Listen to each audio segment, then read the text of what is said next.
Countdown for a blast-off. X minus 5, minus 4, minus 3, minus 2, X minus 1. Fire.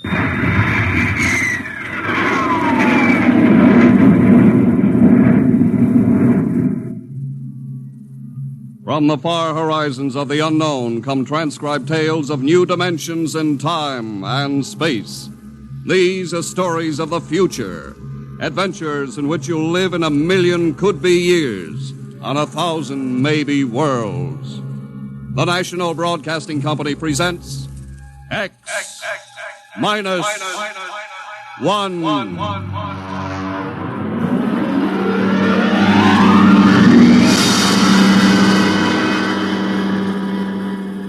If you wanted to take over our world with a minimum amount of resistance and trouble, how would you go about it? Tonight we'll tell you how, with a strange and chilling story by George Lefferts.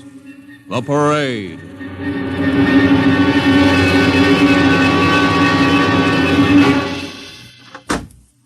You are Mr. Sid Ryan. The same. My name is Luchar. I am a Martian. Pleased to meet you, Mr. What was that again? A Martian? As in Orson Welles? Precisely. I'm a Rotarian myself. Sit down. Thank you. Now that we've had our little joke, Mr. Luchar, what can Publicity Associates do for you? I am interested in obtaining publicity. It has been my observation that advertising and publicity are the very backbone of earthly civilization. Spoken like a true Martian, Mr. Luchar. Now, if you'll tell me the name of the client. The client, of course, will be the Martians. You don't give up, do you? Give up? The gag, I mean. Oliver. Yes, Mr. Ryan? This is Mr. Luchar. Oh, how do you Mr. do? Luchar claims to be a Martian. Take him outside, will you, Oliver? I am happy to see, Mr. Ryan, that my telling you I am a Martian has approximately the effect I guessed it would. I believe we can do business. I have here cash retainer of $5,000. Oliver, take a look at that wad of lettuce. It's the real stuff, Mr. Ryan. And my client is prepared to spend many times that amount. Sit down, Mr. Luchar. Oliver, get the client a cigar, the 50-cent box. Yes, sir. Thank you. Well, now, what can I do for you, sir? I wish you to manage a publicity campaign. A very large and important campaign. Is the product established, or is it something brand new? Something quite new. Now, what would you judge the most effective type of campaign? Well, if the client has a lot of dough to throw around, a suspense campaign is best. First, you place ads in the paper saying, "Watch this space." Then, about a week later, you run an ad saying XYZ or PDQ, and you get people guessing what it means. Then, finally, when you've teased them enough, you bust loose and unveil the product. Excellent. We will conduct a suspense campaign. Of course, in this kind of campaign, secrecy is very important. Once the name of the product leaks out, it spreads like wildfire, and the whole campaign is kerfloppo. Quite so, quite so. The utmost secrecy. You realize, of course, these things cost like crazy. Would, say, $1 million cover expense? Come again? I said, would $1 million cover it? Why, yes, You did say $1 million. I understood that you have handled some very large accounts. Of course, if this is too big... No, not at all, not at all. As a matter of fact, I seldom touch anything less. Right, Oliver? Huh? Oh, of course. That's right, Mr. Ryan. Absolutely right. Yes, sir. You will begin, then, by saturating the newspapers, the radio, the streetcars with a very simple statement. What's that? I will write it on a card. Here you are. The Martians are coming. Say, that's not a bad teaser. Got that, Oliver? Yes, sir. The next ad will read, June 1st is Martian Day. June 1st is Martian Day. What happens on June 1st? The parade takes place. What parade? I wish you to arrange a parade up Fifth Avenue. You mean like the Macy Parade? Exactly. Except that the theme will be the world of tomorrow, the Martian world.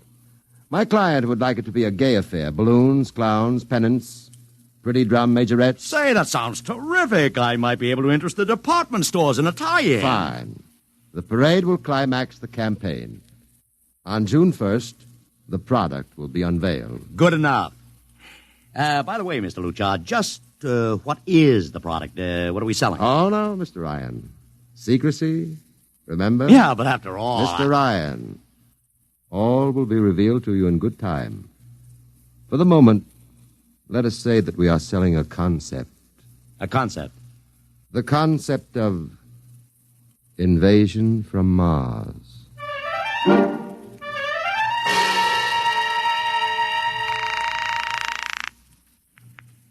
Sorrel Talent Agency.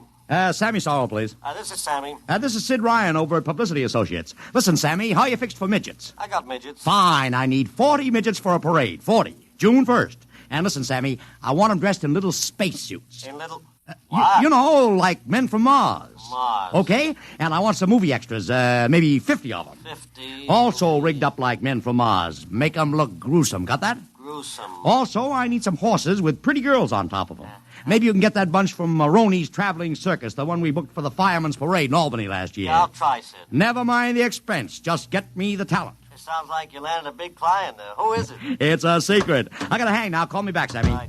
How you doing, Oliver? Oh, fine, Mr. Ryan, just fine. I got 100 small boys pasting little stickers. The Martians are coming on the subway platforms. Good. We got full-page ads in all the dailies. Good. And 10-second spot announcements on every local station. Good. It's costing a fortune. Good. The more it costs, the bigger our percentage. Spend like you were going to the electric chair, Oliver. Yes, sir. How are you making out in the parade? If it comes off, it'll be the biggest thing since Barnum invented the midget. I've got Macy's, Gimbals, and Saks to contribute floats. Everything is built around the Martian theme, see? Even the horses will have long feelers attached to them and funny-looking extra legs. It'll be sensational. That sounds fine, only... Only what?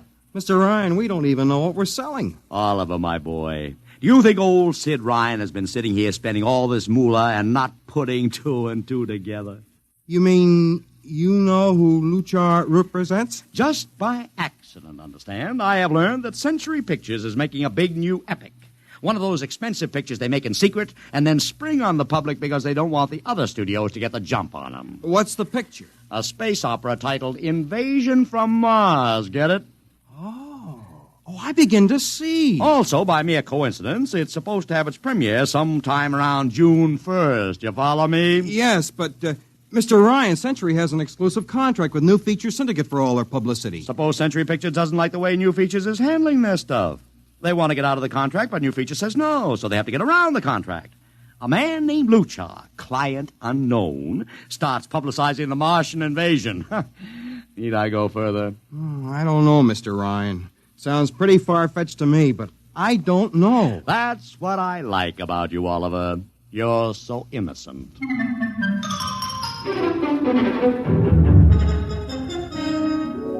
Now, let me talk to Commissioner Patrick, please. Sid Ryan. Hello. Commish, Sid Ryan. Oh. How are you, Ryan? Fine. What is it this time? You want to drop a man off the Empire State Building into a teacup full of water? The answer is no. Also, we're not arresting any fan dancers. You know I don't handle fan dances. I want a permit for a parade. June 1st, 5th Avenue. It's a Sunday. There's no traffic. Now, look, Ryan, Macy's gets a permit. Gimbals gets a permit. The American Legion gets a permit. The Sons of Erin march every time Morton Downey sings the Wearing of the Green. Oh, don't give me a hard time, Patrick. This is too big. I have the 5th Avenue Merchants Association behind me. Okay, Ryan. Fill out the forms. I'll pass them along to the license commissioner. That's my boy. By the way, what's the occasion for this parade? Oh, don't you read the papers, Patrick? June 1st is Martian Day.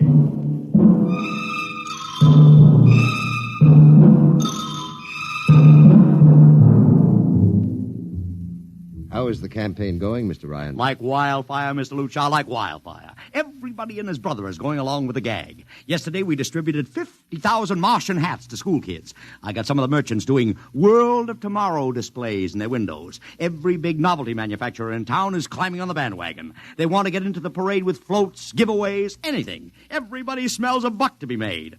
I wouldn't be surprised if the mayor himself declared Martian Day.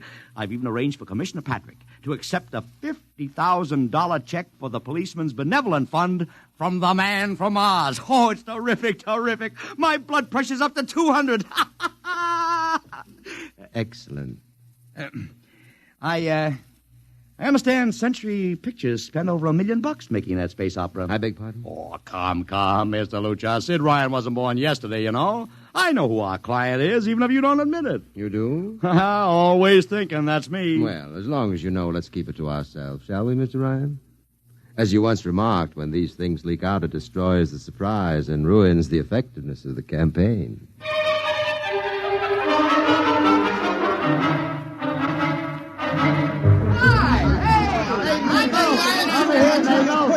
Ladies and gentlemen, this is Ken Daly speaking to you from our portable transmitter atop the reviewing stand for the much-heralded Martian Parade on Fifth Avenue. It's a beautiful sunlit day here in New York, a perfect day for a parade, and the streets are packed with thousands of spectators all eager to find out what this is all about. There's an air of shrill expectancy. Some of the kids and their parents have been camped on the curbstone since early this morning to be sure of ringside seats when the so-called Martians pass by.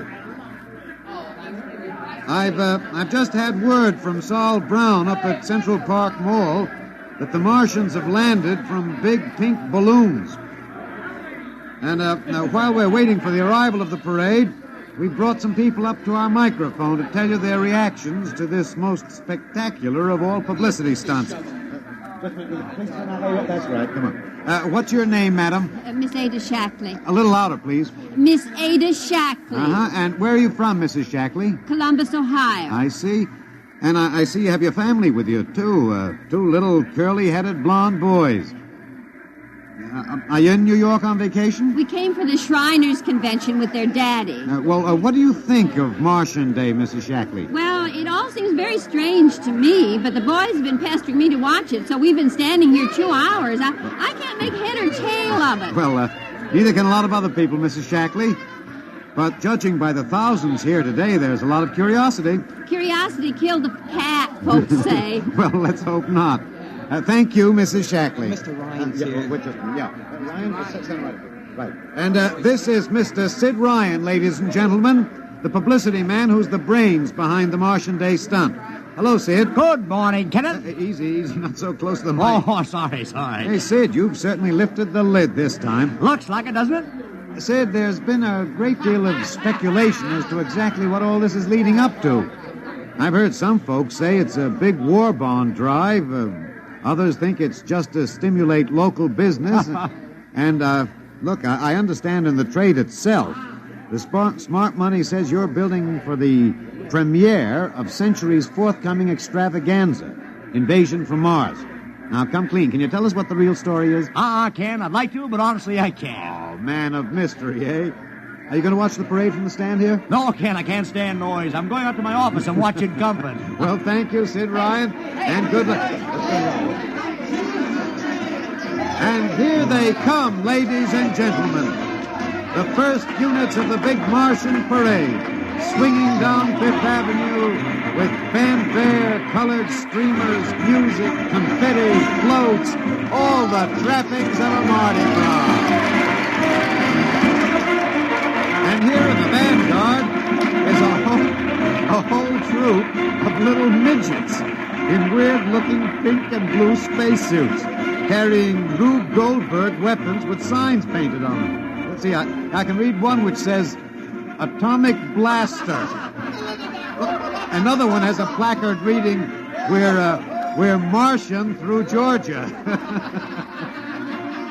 And here come the clowns, laughing and falling all over each other. They're giving free sugar candy to the kids along the way. Yes, ladies and gentlemen, this is a happy, laughing crowd along Fifth Avenue today. A true reflection of the great sense of humor and good nature that makes America the place it is.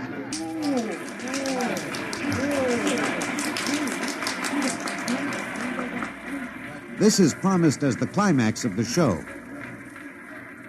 And now a great hush has fallen over the crowd. It's quite a sight to see these thousands of people standing here expectantly, hearing only the great regular sigh of their mass breathing. And now here they come, ladies and gentlemen, the Martians, marching in booted, helmeted ranks, row after row of them. My, this is an impressive sight, ladies and gentlemen, and a rather serious contrast to the rest of the joyous slapstick parade we've witnessed.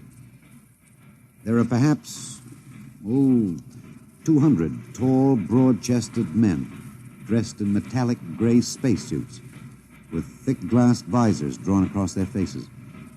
Each is holding an ominous-looking ray gun at the ready position. They're marching in absolute silence, keeping step perfectly, as though some mute, unspoken command were marking time for them. The crowd seems rather grim and serious now. Perhaps they're reminded of the actuality of war and possible invasion. They stand solemnly, silently, watching. Even the children are awed. And now the first ranks of the Martians are moving past us down Fifth Avenue toward the reviewing stands at the square. No one moves.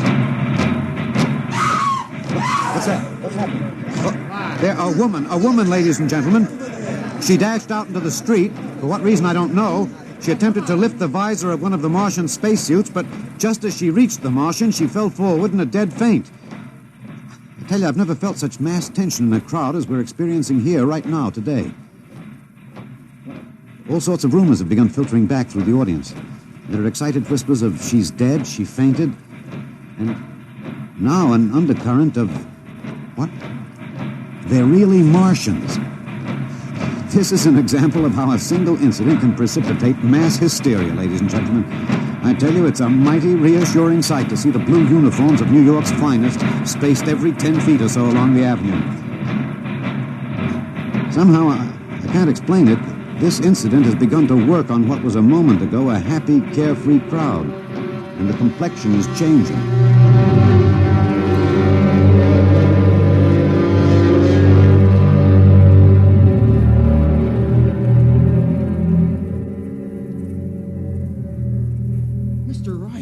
Did you see that?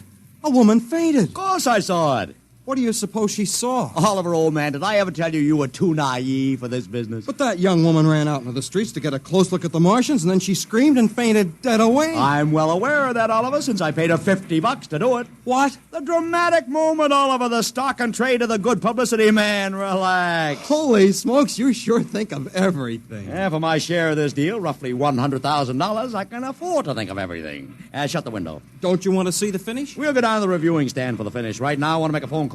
By the way, where's Lucha? I haven't seen him. Well, he'll be around. Boy, those Martians sure look like the real thing. How would you know the real thing if you saw it, Oliver? Well, gee, I don't know. Close the window, Oliver. Oh, yes, Mr. Ryan.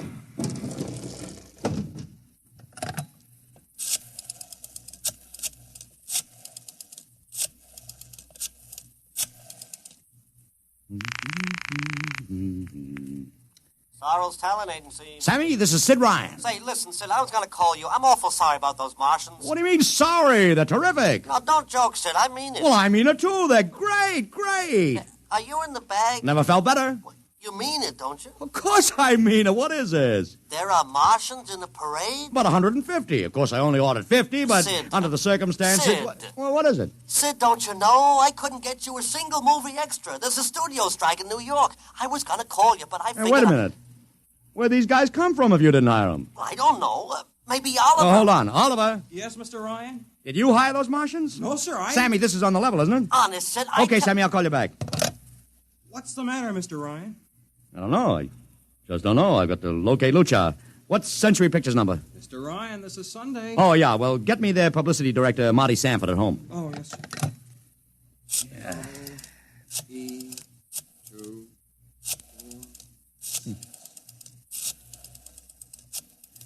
Here you are. Thanks. Sanford. Marty, this is Sid Ryan. Oh, hello, Sid. How's the big Fine, promotion? fine. Listen, Marty, this is dead serious. On the level. Get it? What's wrong? I've got to locate Lucha. Lou who? Lucha, come on now, Marty. This is life and death. The guy you sent over to hire me for the invasion picture. Invasion picture? Invasion from Mars, the space opera. Are you batty? Marty. That picture was shelved last month. What? Sure, back in the can. Too expensive and too fantastic.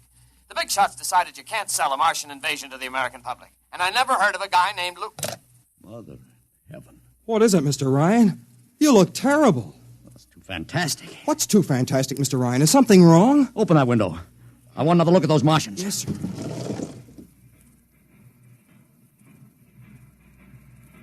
Look at them. Oliver, you were in the Army. Could 150 movie extras learn to march like that in, say, 24 hours? Not in 24 days, Mr. Ryan. Not a second's hesitation. Not one other step. Look at the way they carry those ray guns at the ready. The only other time I've seen troops march like that was in a film of the Nazi stormtroops marching through the streets of Paris. See those chests, Oliver? That's pride. Sheer, arrogant pride. Look at those chins. That's contempt. Nobody could act like that. Mr. Ryan! Oliver, get down there. Find that woman who fainted. Her name's Gloria Montex. Get her up here. Make it fast.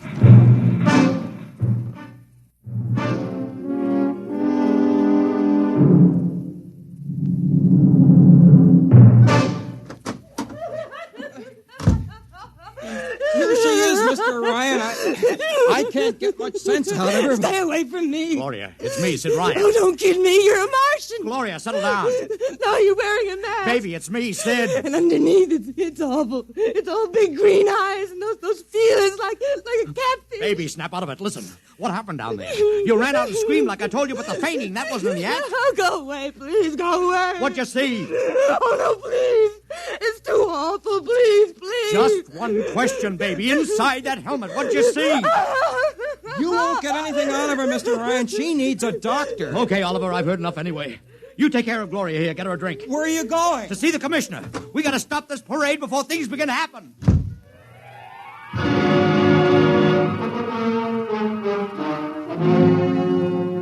Okay, Ryan, what's the beef? Listen, Patrick, I don't know what it is, see, but something's wrong. You gotta stop that parade. I suppose you'd like the riot squad. That would get you a front-page spread on every paper in town. Honest, you publicity guys give me a pay. This may be a matter of life and death. Oh, sure. Look, Ryan, I've got no time for your cheap publicity gags. I'm a busy man. Listen, I'm trying to tell you I don't know where these Martians came from, who they are, anything about them. All I want you to do is stop the parade and make sure they're on the level. Ryan, I'm wise to your tricks. Now, if you let the sergeant show you out... You won't do it, huh? An honest citizen appeals for protection and you refuse it. I most emphatically do. Now beat it. All right, Patrick. I'll go right to the mayor's office. I'll have you busted flatter than a fried egg. Go ahead. I'm sure His Honor will be glad to toss you out on that phony nickel-plated skull of yours.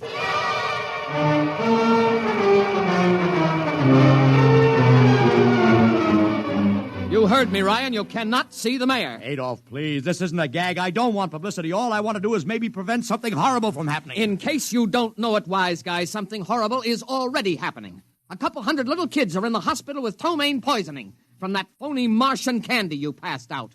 Or didn't you know? I didn't. We've got to stop that parade. Sure, you'd like nothing better than to start a panic now. Maybe a few hundred people would get trampled to death. Think of the newspaper space that would get you and your product. I won't stand for this, Adolf. You won't have to, because you're going to get out of here right now. Go on, beat it. Get out. You and your publicity stunts make me sick to my stomach.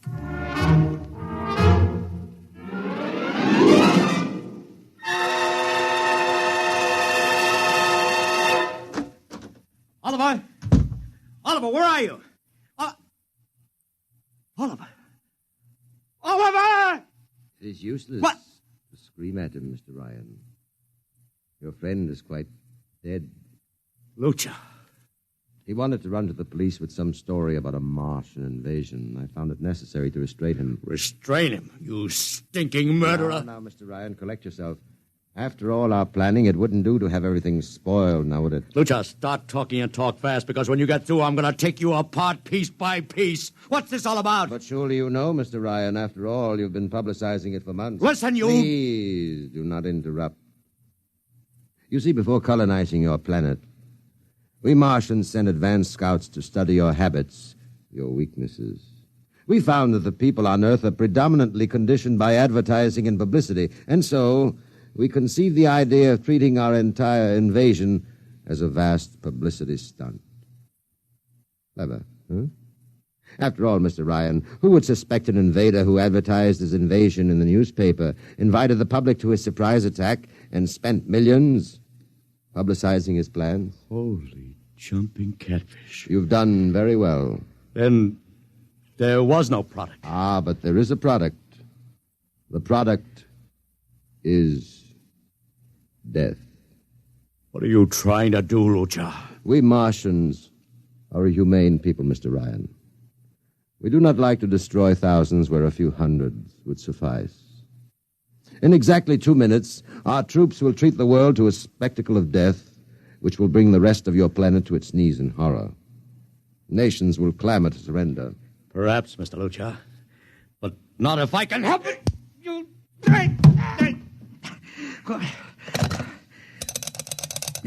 Yes, please. Operator, this is Mr. Ryan. Get me the field telephone on the reviewing stand of the Martian Day Parade. Hurry. Anyone in particular? Just hurry. Reviewing stand, Sergeant Cassidy. Get me Commissioner Patrick. Hello. Hello. Hello. You'll have to talk louder. I want Commissioner Patrick. Oh. Patrick! Wait a minute. Things are quieting down. Now, what was it you wanted? This is Ryan. I have to talk to the commissioner. It's a matter of life and death. I'm sorry, you can't talk to him now. The chief Martian is presenting the PBA check to him. The Martians are going to fire a salute. Listen, you got to stop him. What? Stop him! I'm sorry, Mr. Ryan. You idiot! The worst is going...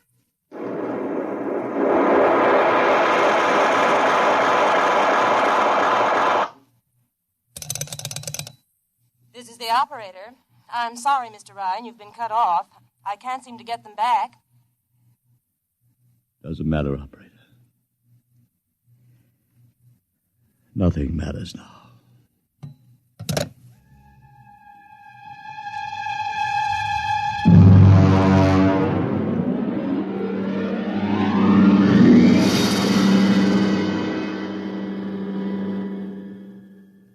Tonight, X-1 has brought you The Parade, an original story written by George Lefferts.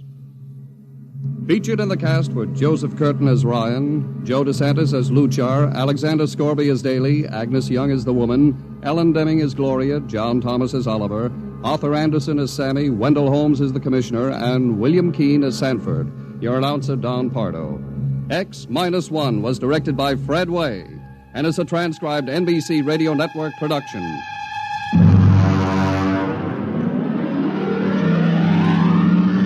Next week, the tables turn. Instead of Martians invading Earth, we bring you a tale of men invading Mars.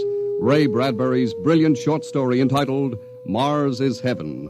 Suppose you were a member of the first rocket ship crew to land on Mars, but instead of seeing Martians, you find that you've landed in a town that looks just like home, that all your dead relatives and friends are there to greet you, so that as incredible as it may seem, you think you're really in heaven. That is, you think so, right up to the fatal moment, the moment of X-1.